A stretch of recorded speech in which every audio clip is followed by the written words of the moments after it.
afternoon, Jackie. Thank you for that.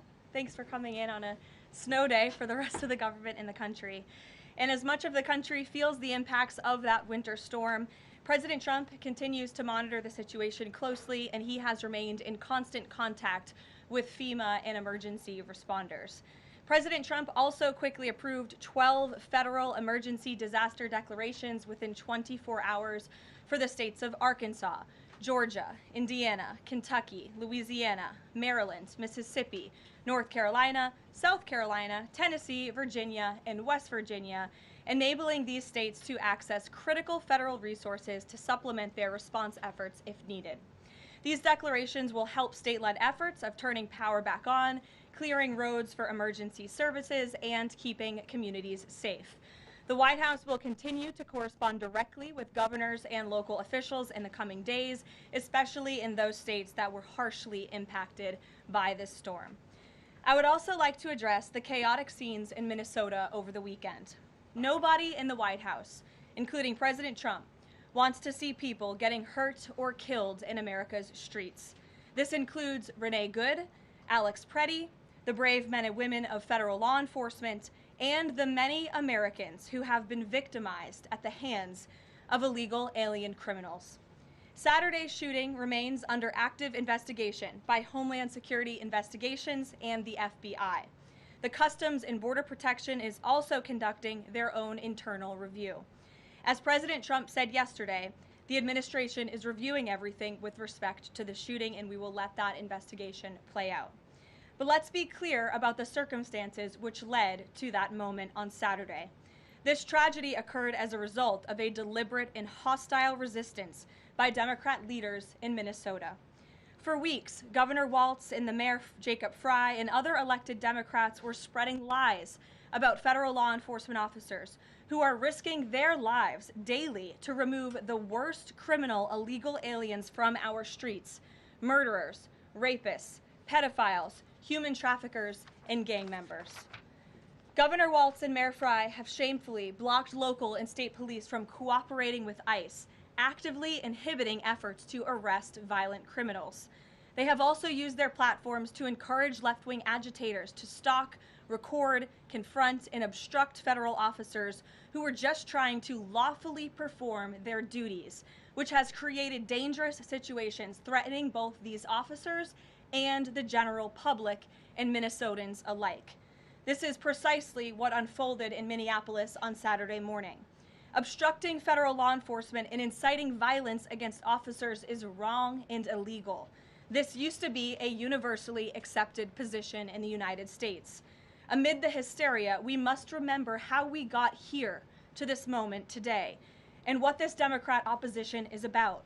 Former President Joe Biden and the Democrats opened America's borders for 4 years, inviting tens of millions of illegal aliens from all over the world to flood into our country.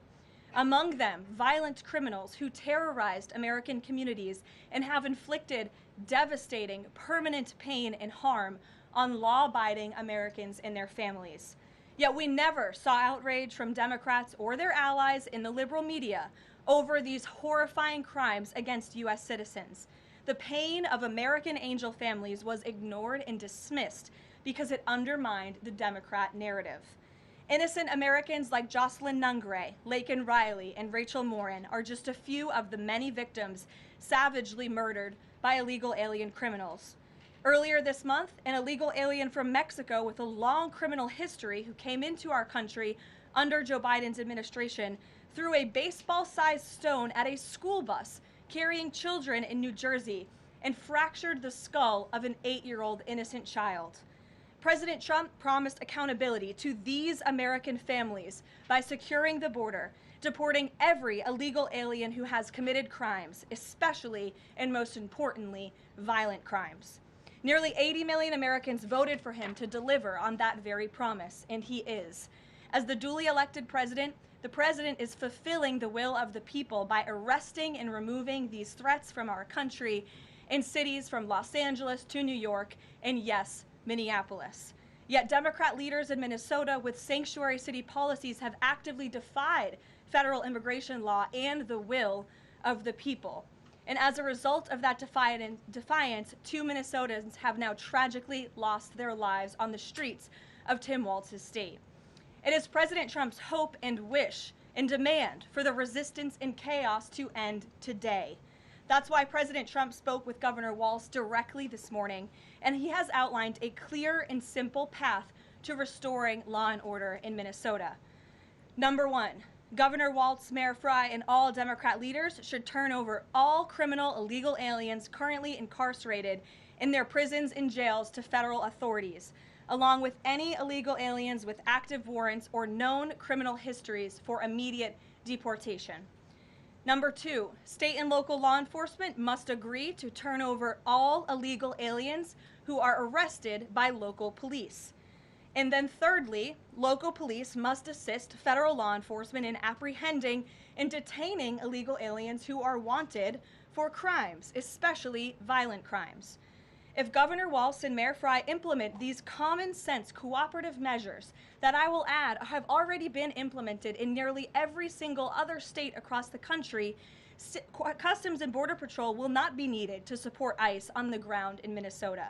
ICE and local law enforcement can peacefully work together, as they are effectively doing in so many other states and jurisdictions. Additionally, President Trump is calling on the United States Congress to immediately pass legislation ending sanctuary cities once and for all. American cities should be safe sanctuaries for law-abiding citizens only, not for dangerous illegal alien criminals who broke our nation's laws and do not belong here. We hope Governor Walz will do the right thing and continue to work with President Trump to keep the American people safe following their call this morning. Americans overwhelmingly want exactly what President Trump is delivering: strong borders and strict immigration enforcement against the worst illegal aliens, of which there are still hundreds of thousands to deport from the interior of our country. The most peaceful way to carry out this vital public safety mission is for Republicans and Democrats to do it together, and for state and local law enforcement to work together with federal law enforcement. We want to let cops be cops. You wouldn't know this continues to be a very popular policy position from the biased media coverage over the course of the last few days, but polling shows huge support for this exact thing President Trump is calling for. More than 80% of Americans favor deporting illegal aliens convicted of violent crimes. A country unable to deport criminals who enter it illegally is no country at all. The open borders agenda of Kamala Harris, Tim Walz, and the Democrats was already on the ballot on November 5th, 2024, and it was resoundingly rejected. President Trump will never back down from his promise to deport violent criminal illegal aliens and make America safe again, and he welcomes all cooperation in that effort. With that, I will answer your questions. And Jordan Conradson, why don't you kick us off today? Thank you for being here. Thank you, Karoline. Jordan Conradson from Gateway Pundit. I have a few questions. First, with respect to the shooting in Minneapolis, we're seeing massive outrage from mainstream media and the left, but I'm just wondering, where was that outrage when Ashley Babbitt, an Air Force veteran, was executed by Capitol Police Officer Michael Byrd, who she posed no threat to in the U.S. Capitol? Well, you raised a very important point, which I also believed I just raised as well in those opening remarks, in that there has no doubt been selective outrage by the liberal biased media in picking and choosing victims and highlighting their stories. And as I've said, President Trump does not want any Americans to lose their lives in the streets of America and in American communities across the country. He believes what happened on Saturday is a tragedy, but every life is equal to President Trump, and that's why the lives of Laken Riley and Jocelyn Nungray continue to matter to him and be an utmost priority to him to this very day. And it's unfortunate that we did not see the same type of sensationalist media coverage over the tragic deaths of those innocent American women and girls across the country as we are in the wake of this tragedy that took place on Saturday. Gabe. Sure, go ahead, Jordan. I want to get your response to this. The Arizona Attorney General, just days before this shooting in Minneapolis, she seemingly encouraged rioters to go out and shoot and kill ICE agents. And I'll quote her here. She said, "If you reasonably believe your life's in danger and you're in the house or in your car or on your property, you can defend yourself with lethal force." And she said that you can't tell if ICE agents are law enforcement or imposters, and it becomes an issue of whether you reasonably believe they were law enforcement. Do you have a response to that, and does the White House believe that she should be held accountable for Well, these remarks? such dangerous rhetoric, as I pointed out, is exactly what has brought us to this position today, where you have elected Democrat officials across the country who are encouraging left-wing agitators and crazy people to go out and unlawfully obstruct lawful immigration enforcement. Again, these brave men and women of ICE and Border Patrol and the federal enforcement are just trying to do their jobs to enforce our nation's immigration laws and to go after the worst of the worst in this country. I would encourage everyone in this room, and I would encourage the Arizona Attorney General to look at the video of an ICE agent in Minneapolis. He was approached by left-wing agitators who were honking their horns and were screaming slurs at him, and he rolled down his window and he said, "What are you doing? I am out here trying to catch a child predator, somebody who has convicted crimes against an innocent child, and you are trying to obstruct me from doing my job." This rhetoric against ICE, comparing them to Nazi Gestapo, Donald Trump's police force, is despicable, it is shameful, and it is precisely what has led to the escalation of tensions in Minneapolis and in other places across the country. Gabe, go ahead. Be looking into her for justifying violence? I would defer you to the Department of Justice on that. Thank you, Caroline. Regarding Minnesota, on Saturday, the Department of Homeland Security posted that Preddy looks like he wanted to do maximum damage and massacre law enforcement. Stephen Miller on Saturday posted that, or called Preddy a would-be assassin. Why did administration officials jump to conclusions before an investigation had even been conducted? Well, look, this has obviously been a very fluid and fast-moving situation throughout the weekend. As for President Trump, whom I speak for, he has said that he wants to let the investigation continue and let the facts lead in this case. With regards to the deployment of Tom Homan to Minneapolis, should the deployment of Mr. Homan to Minneapolis be seen as a sign that the president is dissatisfied with how the officials on the ground had handled the incident? No, Mr. Homan is doing an exceptional job, and he has been working with Secretary Noem and President Trump over the course of the last year. Secretary Noem still has the utmost confidence and trust of the President of the United States, and she's continuing to oversee the entire Department of Homeland Security and all of the immigration enforcement that's taking place across the whole entire country. Of course, Secretary Noem is also in charge of FEMA, and we are in the wake of a brutal winter storm where hundreds of thousands of Americans have been impacted by that. So Borders Are Homan is in a unique position to drop everything and go to Minnesota to continue having these productive conversations with state and local officials. And I know that he's catching a plane in just a few hours to do just that at the request of the president. Jennifer. On Saturday's shooting, has the president been briefed, and have you been briefed on specific details of the shooting? How many shots were fired? How many guns discharged? And I mean, did the protesters' gun go off, or only the officers' guns? Do you have any of those details? Again, the investigation is continuing, Jennifer, and we will let the facts lead and we will let the facts play out in this investigation. I do know that HSI and FBI are conducting interviews with those that were involved and the agents who were involved in this unfortunate tragedy on Saturday. Are they keeping the president up to date on all those details? The president is obviously very much on the ball with respect to this investigation. I think he's made that quite clear with the various statements that you've seen him put out, and also the 4 points that the president has outlined as well to Governor Walz, and to encourage him to cooperate with ICE and with the administration. Mary. Thanks, Karoline. To follow on Gabe's question, Secretary Noem said Alex Preddy committed an act of domestic terrorism. Stephen Miller labeled Preddy a domestic terrorist. Does the president agree with them?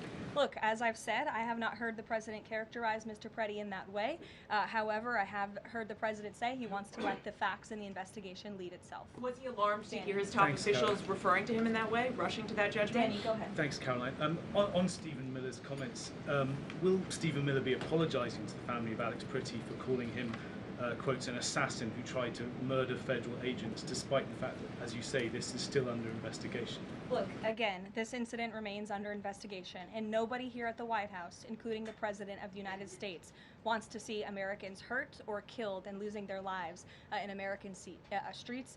And we mourn for the parents. As a mother myself, of course, I cannot imagine the loss of life, especially losing one's child.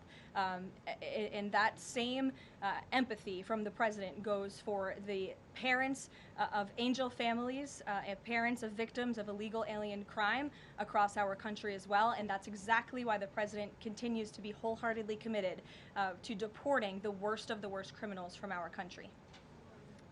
Why don't we go to the back? Kelly. Caroline, does the president believe that the killing, though, was a mistake? Has he expressed that at all? Again, the president has said, we have to review it, and this investigation needs to continue, and he's letting the facts on the investigation lead itself. Does he want the body camera footage to be released to the public? Now, that's not something I've heard the president commit to, so I won't do that from the podium. Sure.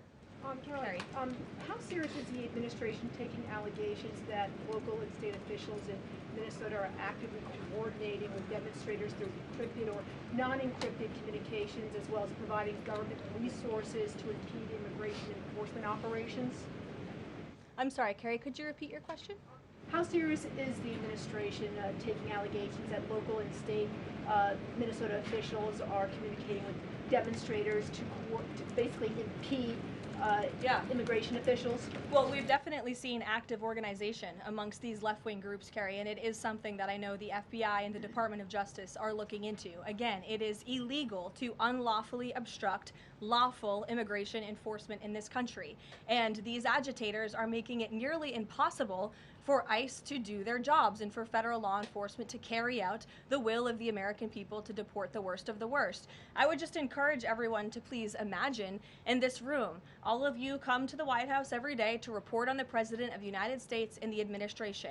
You come into this briefing room, you walk through the gates of the White House. Just imagine if there were left-wing agitators or agitators of any kind who were in your face, who were doxing you, who were harassing you, who were physically threatening you, who were biting off your fingers in the case of two Border Patrol agents we saw this past weekend in Minneapolis.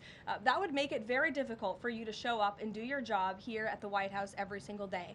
That's what these officers in Minneapolis are facing. That's why the president is calling on Governor Walz and Mayor Frey for these three very simple and common sense points of cooperation so that ICE and local law enforcement can work together. Again, we are just asking for police to be police. And if you ask any law enforcement agent or official, they want to be able to work with their federal counterparts at the state and local level and vice versa. Caroline. John. Thanks a lot, Caroline. Two questions. One is looking forward. The role of Mr. Homan. Is he being sent by the president to diffuse the situation that exists right now on the ground? Is he the point person essentially for the White House in terms of trying to tamp down the tensions that exist right now in Minnesota? Well, Mr. Homan is the point person for cooperating with state and local authorities and corresponding with them, again, to achieve this level of cooperation to subdue the chaos on the streets of Minneapolis. And I would just point out that Mr. Homan is someone who has been lauded for many, many decades for his experience working in law enforcement. In fact, this is a Washington Post headline from 9 years ago, 2016. Meet the man the White House has honored for deporting illegal immigrants. And I would remind everyone in this room that it was former President Barack Hussein Obama who awarded a medal to Mr. Homan. So he's obviously very qualified. He has the full trust and faith of the president. He will continue to have these meetings in the hopes that ICE and local law enforcement can cooperate and work together to have successful immigration enforcement, as we've seen in almost every other state across the country. And secondly, Caroline, can you talk a little bit about tomorrow's trip by the president to Iowa, what the purpose of that trip is, and what the goals of that trip are? Sure, yes. Tomorrow, President Trump will be traveling to Des Moines, Iowa. He will be making a local visit at a local business, and then he will be giving a speech on affordability and on the economy. And I know he very much looks forward to being there, to meeting with the great people of Iowa, but also lawmakers as well. Jake. Caroline, a couple quick questions. First, does the president remain fully confident in Kristi Noem's ability to lead the DHS? Yes. And then just secondly, just on that Wall Street Journal reporting that we saw yesterday, the president said at some point that the immigration enforcement officers would leave Minneapolis. Did the Saturday killing of Alex Pretty expedite that withdrawal at all?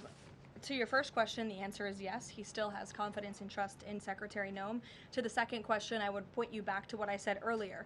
If Governor Walz and Mayor Fry implement these common sense cooperative measures, CBP will no longer be needed to support ICE on the ground in Minnesota. ICE and local law enforcement will peacefully work together, as they are effectively doing in so many other states and jurisdictions, to remove violent criminals from American neighborhoods across the country. Did Walz ask the president to remove the immigration enforcement officers?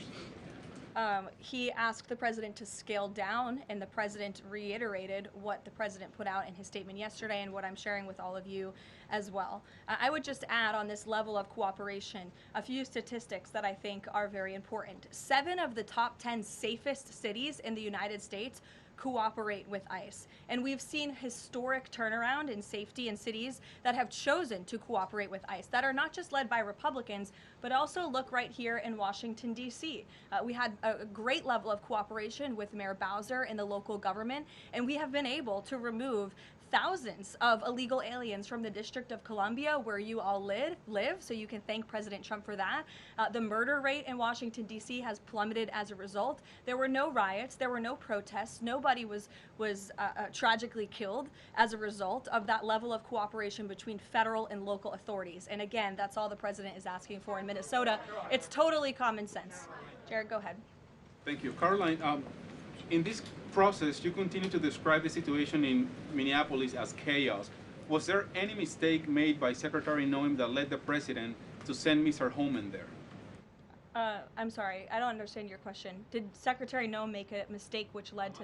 If she made any mistake that could lead the president to send Mr. Homan to Minneapolis? No, as I already mentioned, Mr. Homan has been working alongside Secretary Noem and for the president over the course of the last year. And again, he's uniquely positioned to hop on a flight to Minnesota today to continue this correspondence with state and local authorities, and that's what he's going to be doing. Fran. Karoline, is it the White House's position that Americans have the right to show up to these ICE operations and film, document, or protest the law enforcement actions? All Americans have a First Amendment constitutional right, of course.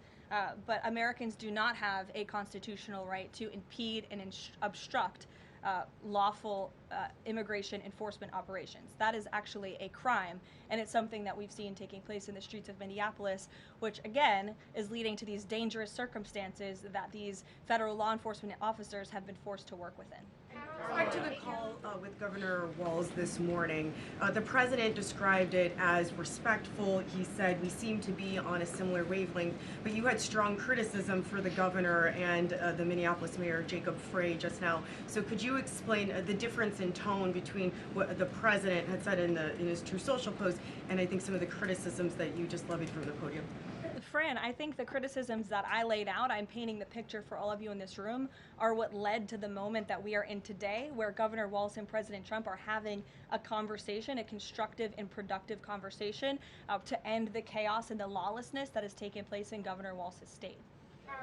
Chris, Elena. Thank you. I had a question. With Homan now going to Minnesota, is Gregory Bovino also going to remain in Minnesota overseeing these ICE operations? Mr. Bovino is a wonderful man, and he's a great professional. He is going to very much continue to lead Customs and Border Patrol throughout and across the country. Mr. Homan will be the main point of contact on the ground in Minneapolis. And to follow up, given what we've heard from several Trump administration officials, people like Stephen Miller, as people point out, calling him a domestic terrorist, Bovino saying that Preddy was out to massacre law enforcement, why not require ICE agents to wear body cameras to clear up some of the disputes that we are hearing from witnesses and video footage versus what the administration has been saying? Well, that's a policy question that I know the policy folks in the building are having with members on Capitol Hill, and I'll leave it to them and the president to make that decision. And I just my final question is on, you were talking about the level of cooperation that the president talked about with Governor Walz. Will the administration commit to cooperating with local officials on this investigation into Alex Preddy? The president spoke about this with Governor Walz and said he would have a discussion about it. He did not make a commitment, and so therefore I won't make that commitment here. I would just remind all of you in the media, because I've seen a lack of reporting on this fact, there are investigations into what took place on Saturday. The Homeland Security investigations and the FBI have teamed up for an investigation, and there's also an internal CBP investigation, an internal review of what is happening on the ground in Minnesota. The president supports those investigations, and as I've said repeatedly, he wants to see them move forward. Phil. FBI Director Kash Patel said in a Sunday interview, quote, "You cannot bring a firearm loaded with multiple magazines to any sort of protest." Does the president believe the Second Amendment rights remain in effect even when protesting? The president supports the Second Amendment rights of law-abiding American citizens. Absolutely. There has been no greater supporter or defender of the right to bear arms than President Donald J. Trump. So while Americans have a constitutional right to bear arms, Americans do not have a constitutional right to impede lawful immigration enforcement operations. And any gun owner knows that when you are carrying a weapon, when you are bearing arms, and you are confronted by law enforcement, you are raising the assumption of risk and the risk of force being used against you. And again, that's unfortunately what took place on Saturday. Will his mission continue to be focusing on illegal immigrants with a criminal history, or will it be on illegal immigration generally? Mr. Homan will continue to enforce our nation's immigration laws, especially deporting the worst of the worst criminals in Minnesota who have committed violent offenses. And I would just remind all of you that this important work is continuing to be carried out. In just the last few days, I'm happy to provide this packet to anyone in the room. ICE has arrested multiple violent criminals, illegal aliens within Minnesota. Many of them have convictions for assault, driving under the influence, fraud. This individual here I'm looking at was an aggravated felon with multiple convictions for larceny, fraud, and forgery of checks, vehicle theft, drug possession, domestic assault, inflicting bodily harm on another, criminal convictions of larceny, identity theft, again, charged with driving under the influence. These are extremely dangerous people who Governor Walz and Mayor Frey have allowed to roam on their streets, and all the president is asking for is cooperation to arrest individuals like this and deport them from the United States of America. I'll take a couple more. Go ahead. Okay, so this weekend the president posted that this is a cover-up of the fraud in the state of Minnesota. He also posted Minnesota is a cover-up. These both happened after the shooting. So given that these came after the shooting, what is the this here? What is the cover-up he's alleging? Yes, it's a good question. I've spoken with the president about this at length. What the president is referring to is the fact that you have Governor Walz and, again, the mayor, who have been encouraging these left-wing agitators to come out and to harass and to dox and to threaten ICE and to make this conversation about and smear lies about federal law enforcement who, again, are just trying to do their jobs in an attempt to distract from the widespread, massive fraud that has taken place in their state. Billions and billions of dollars has been stolen from law-abiding taxpayers in Minnesota, and the administration continues to be very focused on getting to the bottom of it, and especially, and the president raised a good question over the weekend, with respect to Congresswoman Ilhan Omar, who now has a net worth within the millions, and one must ask themselves, why and how is that possible? Is she connected to the fraud rings that we have seen taking place within her state and her own district? It's a question the American people are raising, and the president believes it's one worth answering. Haley. Thanks, Karoline. I want to go back to some of the comments from Stephen Miller and Secretary Noem. You've made clear the president wants to see the investigation play out when answering some of the questions on the specific details. Is he concerned that some of those definitive statements made by other officials risks public perception of the credibility of those investigations now playing out? Again, the president believes that these investigations are credible, they are continuing, they are active, and he wants to let them play out. Alex. Karoline, thank you. Is the administration willing to separate DHS funding from other funding bills in order to avoid a broader shutdown? Look, at this point, the White House supports the bipartisan work that was done to advance the bipartisan appropriations package, and we want to see that passed. Policy discussions on immigration in Minnesota are happening. Look, the president is leading those discussions, as evidenced by his correspondence with Governor Walz this morning, but that should not be at the expense of government funding for the American people, which would include, as you know, Alex, FEMA funding, and we are in the midst of the storm that took place over the weekend, and many Americans are still being impacted by that. So So we absolutely do not want to see that funding lapse, and we want the Senate to move forward with passing the bipartisan appropriations package that was negotiated on a bipartisan basis. And secondly, there's another round of Russia-Ukraine talks this weekend, Sunday. I wonder if you can walk us through with the president, how he'll be involved in that, if at all. We'll be talking to President Putin, President Zelensky ahead of those meetings. I'm not tracking any scheduled calls at this point in time. However, the president remains deeply involved, and of course he's being apprised by his advisors, namely Jared Kushner and Special Envoy Witkoff, on these talks. They had a multilateral meeting this past weekend, which didn't get a ton of coverage, but that was historic in nature, where the president's team has really brought two sides of this war to the table together to move the ball closer towards peace. So the president is not giving up on the peace process. He obviously just met with President Zelensky when we were in Davos, Switzerland, but I'm not tracking any calls scheduled for this week. On one more foreign policy point, I will point out, as you all saw, the last remaining body of the hostages, Israeli hostages in Gaza, has been returned. This is a huge foreign policy feat for the President of the United States, for the State of Israel, and frankly for the whole world. The President made the impossible possible, and so it's great news for the President, for the United States, for our allies, and also for peace in the Middle East. And I understand that more than 20 new additional countries have also signed up to join the newly established Board of Peace with respect to the rebuilding of Gaza, which is another historic accomplishment for this president. So thank you all very much, and we'll see you in Iowa tomorrow. Did the president talk to us? Caroline? Yeah, but I want to.